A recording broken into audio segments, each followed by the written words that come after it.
Good morning. We're back for problem set 2, problem 2, paying off debt in a year.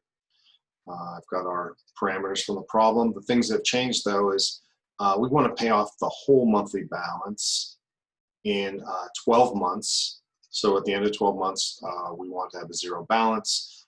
You can have a negative balance on the 12th month. That's all right. The output balance at the end of the 12-month period, what we want to output must be divisible by 10. So it's got to be something like 300, 310, 320, 400, 520. You can't have any dollars or cents. So that's what we want to write. And it's a pretty straightforward program. This time, instead of defining a function, I'm just going to go right in and we're going to assign $5,000 to our balance. Annual interest rate, 10%. Periods, it's going to be 12 periods. Monthly payment. Our monthly payment is going to be an integer. We don't want to float. We need to round, and we're going to round our balance, and we are going to make it, the initial one we're going to use as our test case is the total balance just is 5,000 divided by 12. Actually, instead of 12, I used periods, so let's use periods. Okay, divided by periods. And that will give us an amount that will not actually pay off the balance because you're not accounting for the interest. So that's a good starting point. It's a good guess. And in our rounding, instead of using a positive number, which would take us to the decimals, we use -1, and that will actually round the 10th. It'll take the dollars and round it up or down. So that's perfect for us. We've got our two parentheses. So we use counter. This is going to give us a counter of the month we are in. We start off with 0, and we're going to use a while loop. So we're going to use our factors payment equals false. Okay. So we'll start off with a while statement, and payment, while payment equals false, and it does because that's how we started. We set it. So to get out of this while loop, we need to get a true. So for x in range 0 to 12. So for we're going to iterate through 0 to 11 on the index. So that'll give us 12 iterations to coincide with the months. So on our first iteration, immediately we're going to increment counter by 1. So that puts us in the first month. So we're at the end of the first month, and we want to do something to the balance. We want to make a payment, and we've already assigned our payment in the variables. So we're going to take that off the balance. Now we want to adjust balance by adding the interest. So whatever our balance is, we're going to multiply that by our annual interest rate divided by 12. We could use periods because it happens to be the same, but that will mess you up if you change the amount of periods. It'll mess up your interest rate because annual interest rate is off 12. Okay, so now we have our balance computed after 1 month, after we iterated through the end of the year. So we have a balance. Could be positive, could be negative, could be 0. Yeah, it could be 0. But we want to check what if our balance is less than 0. You know what? I just thought of something.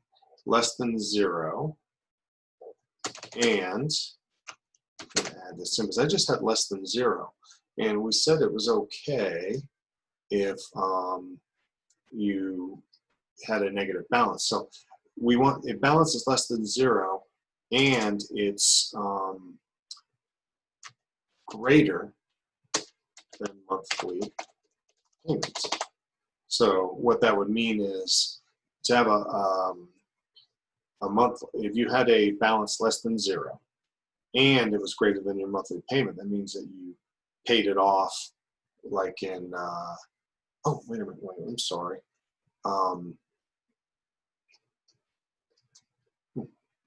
Getting ahead of myself. I just did the code. So this is in our for loop. So if you get to if balance is less than 0, okay, what are we going to do? We're going to break out of the loop. Okay. Typically, we're thinking that it'll be in the 12th month, but it could happen if your balance is if your monthly payment is way too high, then you might get to 0 at the 5th month, and we want to break out of the loop, save computing power, and to go ahead and do some checks. So we've got it down to less than 0, which we wanted. So if your balance is less than 0, which it should be, but not necessarily, because if you could be out of that loop and your balance is greater than 0. But say we're less than 0 and your counter is less than 12. Well, that means that you have paid off all the balance, but you did it in less than 12. You did it less than 12 months. So obviously our payment is too high. So we need to adjust our payment down. So we're going to make an adjustment to our monthly payment.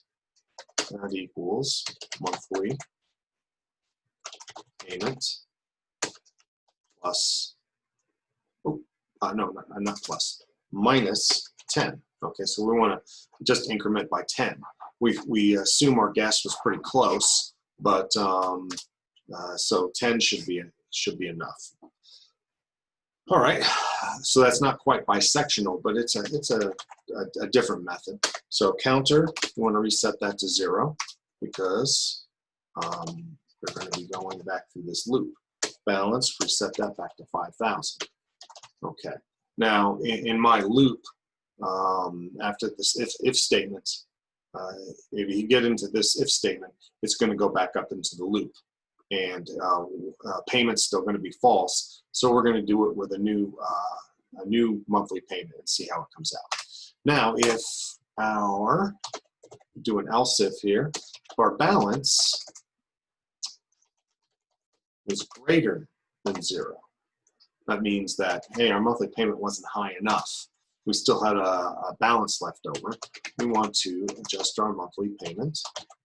And since we know that it has to be in factors of 10, we'll just take our monthly payment and increase it by $10 and see how that works. And again, we want to reset the counter, and we want to reset the balance and try this again. Okay. Now, what happens if, now there is one more scenario.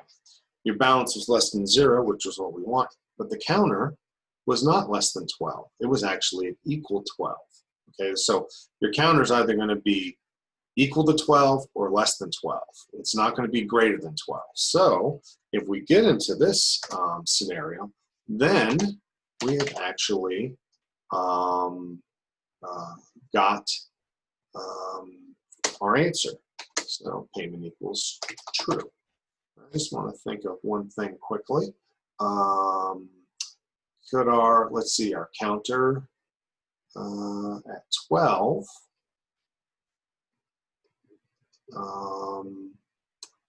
you could be counter 12, and you could be less than 0. There's one thing we want to do is else, you know what, there's, and I just thought about this, you could be at 12 and your payment was so high on that last one, let's see, 11, let's see, say if your payment was $400 a month, and it's the only way it could be. If your payment was way too high, you would never make it to the 12th month. You'd never make it to the 12th month because your payments are yeah. So that definitely works. I just had to think through it again, make sure that you wouldn't. There's no way you could make a payment on the last month that would be and take your balance more than your than your minimum payment. So that works just fine. Because you have a balance of up to, say if your final answer came to 400, you could have your final balance at negative 390, and that would be fine. That would be fine, because that's it looks like what you would need. Okay. I'm sure you guys will tell me that if I'm okay. Print. Now we want to print the lowest payment. Okay. And space plus and monthly payment string. Okay, and that is going to be after you kicked out of the while loop, because once you go to else payment is true, you'll get kicked out of the while loop and you'll come down here with the last thing you had for monthly payment. So let's run this and see what happens. Lowest payment 460. All right, that's what I came up with, and that includes this.